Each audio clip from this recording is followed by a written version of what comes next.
Thanksgiving's coming right up, and we're here today at the Garlic in New Smyrna Beach with Executive Chef Michael Perri, and he's going to show us how to handle some of the more complicated steps in serving and carving a turkey. Well, what we're going to do is start carving, and we grab your bird and a nice sharp knife. You got to have a nice sharp knife, a nice fork. What you're going to do is you're going to start cutting. This is all breast meat here, dark meat, depending on what you like. You just start carving, like most people do. Hold the fork.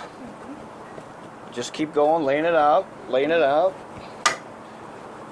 Just slant, thin or thick or however you like it, and just keep cutting. I think it's the size of this roast that intimidates a lot of people. Like they're just not sure how to get started. So that's good. Just go right in. Just go right in. If you like dark meat, you go back by the thighs and the legs. Just make sure you're holding on and just start cutting down. Just start cutting down. Always remember, use the knife, cut away from you. So doing this enables you to keep it more or less in one piece. I know you Sure. were explaining that you don't often roast a turkey all in one piece because of the different cooking times. Well, at the restaurants, we'll usually break them down. We'll break the legs off and then break the breast in half and then cook them separately because you have different thicknesses of meat. And we're doing volume. This year we'll cook off probably 450 pounds of turkey. So that's a lot of turkey, and for oven space, especially with an oven like this, we'll only get like 4 or 5 in, and I'll be starting at 4 o'clock in the morning to do that. But what you keep doing is just slicing down until you get to the bone, which is right down in the middle, and just keep carving, and then you start on the other side and do the exact same thing. You know, you can break off the legs, you can break off anybody, you know, they usually fight over the wings or the legs, whatever your family members like. Just follow it. When you're cutting the leg, just follow it down.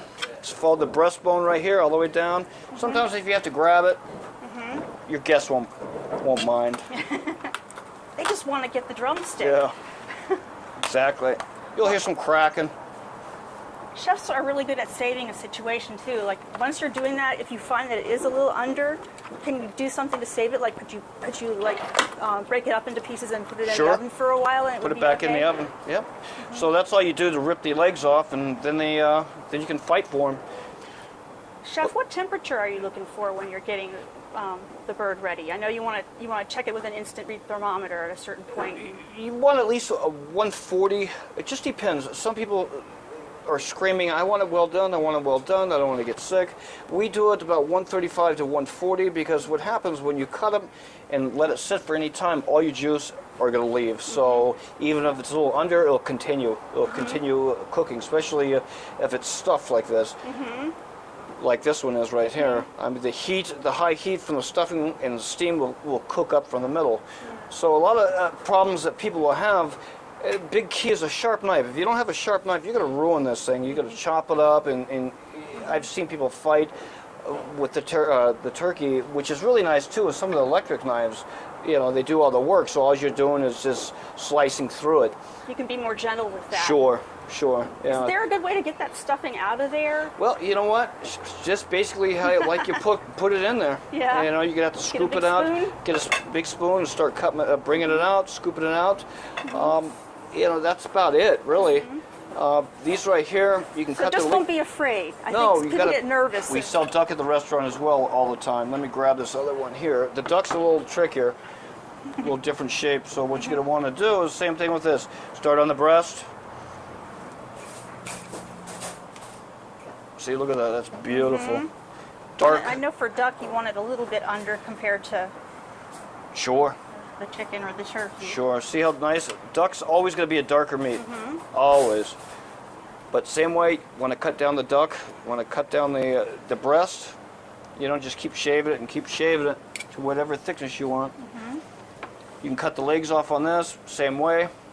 You just find the joint, follow them down. You know, if you need to, just grab it. My favorite part is picking the frame after dinner's over. Sure. Because you can always get a little extra in there when you're doing that. Sure. And then using the frame to make stock or soup. Always, always. I know when I was a kid, my mom used to think a turkey wasn't done until it was falling apart. In fact, they would brag about it falling apart as they took it out of the oven, and no one really cared. So the cutting is not critical. I mean, it's more of the taste of the bird and having your family there and having the appropriate sides, which it looks like you're going to have for Thanksgiving.